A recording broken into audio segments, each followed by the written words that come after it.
Jom kita tengok dia berapa banyak pisang nangka di kebun ni.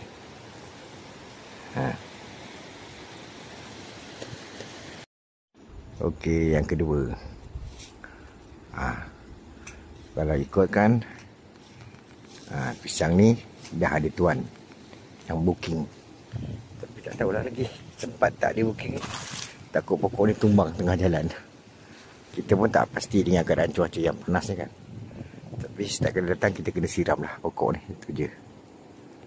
Sudah ada tuan pisang nangka Tak tahulah sempat atau tak sempat. Nampaknya pokok dia boleh tahan. Alhamdulillah. Okey, ada satu lagi belah sana. Jom kita tengok. Tapak ni asalnya banyak longgokan kawasan pembakaran. Dan yang ni dua ni tumbuh sendiri ni. Satu, dua tumbuh sendiri. Tapi alhamdulillah dah tumbuh pisang nangka. Yang ni belum bertuan. Okey. Ni rasanya pisang emas. Okey. Ni pisang emas, bukan pisang nangka ni. Yang tu dah ada tuan. Yang ni. Ni boleh dah capai kat tangan. Yang tadi tinggi tak sampai. Ni dah ada tuan. Okey. Belum boleh tuai lagi. Dan di sana ada satu lagi. Jom kita tengok sana. Satu yang dah dibungkus juga.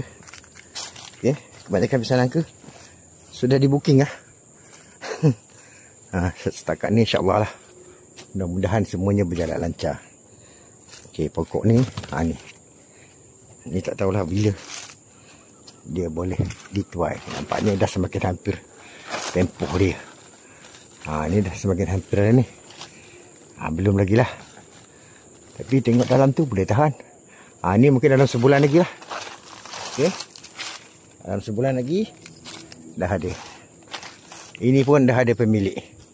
Dah booking. So ada 2-3 tandan yang dah di booking. Setakat ni 3 ke 4 tandan dah di booking. Ini satu lagi. Ini macam tak sihat. Kalau tengok pada pokok ni kurus. Tapi kita biar je lah. Kan? Tak apalah, mudah-mudahan dia boleh tumbuh terus tumbuh. Ni tidak bertuan lah. Tak apa. Kita biarkan saja. Matang kita ambil. Dan sini tak ada lah. Okey. Yang ke sana semua masih kecil-kecil. Anak-anak lah. Padahal dia tanam sebenarnya hampir sebaya lah dengan yang sana tu. Yang sana tu tapak dia memang subur lah. Tu je. Kan? Okey. Itu sebahagian daripada pisang nangka. Dan ini last. Satu lagi. Berapa semua, berapa tandan. Yang ini. Tak tahulah, yang ni belum ada yang booking. Kalau tak ada booking, jadi tuan dia punya. Milik tuan ni. Tuan dia pun nak rasa juga kan. Okey. Ada juga yang tanya saya, ada jual tak anak pokok pisang? Ada jual tak? Pisang nipah. Ni satu pisang nipah. Tapi saya tak jual lah anak dia. Saya ada satu pokok ni, 2 pokok je. Pisang udang, satu sana. Okey. Benarnya saya tidaklah buat secara komersial. Saya memang buat untuk keperluan sendiri saja.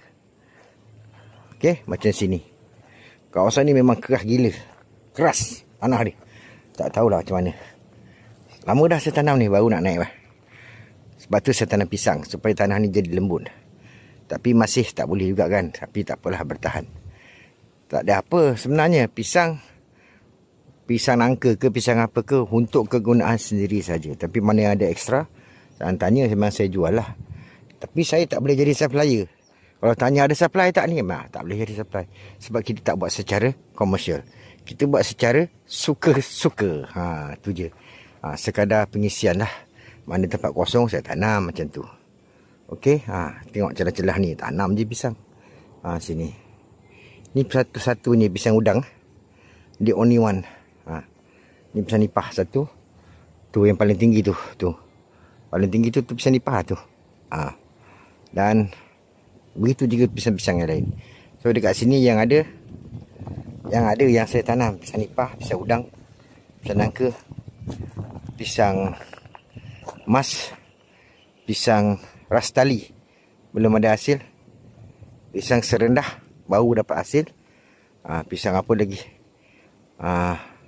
tak ingat lah, tu je rasanya. Kalau ada tu tertinggal lah tu. Okey, itu dulu. Okey, jadi mana kan kalau ada tu adalah, insyaAllah mudah-mudahan dapat dikongsikan. Okey, Assalamualaikum warahmatullahi wabarakatuh.